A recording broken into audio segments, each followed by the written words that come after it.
Untuk komen jam ni Ahad nak ride rantai pun macam ni. Ini bawa rantai berkarat. Belum cerita lagi kunci. Motor ni kunci dah aku tak tahu mana pergi. Minyak motor dia dah lebih 6 bulan aku sadai. Minyak tak tahu elok ke tak elok ni.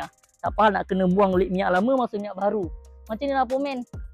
Ada kadang esok ride malam ni baru aku fikir. Aku ingat macam tu, malam nak ride tu baru aku fikir lah. Pasal motor ni mana aku nak bawa. Kalau susah sangat ni aku bawa aje motor Yefai aku je. Tak payah pening-pening kan. Kita rak santai macam tu lah.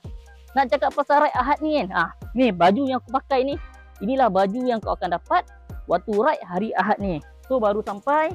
So aku boleh review depan lah. Ni tepi Petronas Printa 40th anniversary. Ni pun 40th anniversary. Oh belakang dia lawa. Belakang ni aku suka mahal ni. Ni belakang ni belakang dia tu yang lawa. Depan simple warna putih.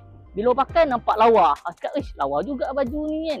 Untuk korang ride apa ni? Ini adalah ride 40 years anniversary Petronas Printa Ahad ni. Dekat mana? Kedai makan Ain. So kita hanya buka untuk 200 orang saja. Ada sikit lagi kekosongan. Siapa cepat dia dapat. Itu saja. Hari ni pun ramai kat orang datang untuk penuhkan kekosongan. Yang paling best pasal ride ni, makan semua disponsor oleh Petronas. Baju pun akan disponsor oleh Petronas. So kita datang di sana pakai duit minyak aje, and then makan, baju semua disponsor. Bukan tu je, yang paling best, sana ada macam-macam aktiviti.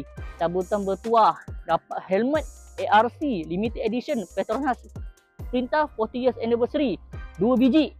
Itu nanti kalau barang tu dah sampai, aku akan buat video review helmet 40 years anniversary limited edition tu dengan baju, dengan minyak hitam. Banyak lagi lah hadiah aktiviti kita kat sana, macam-macam lagi.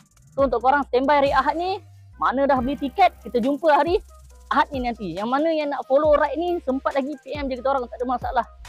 Jumpa kat sana nanti.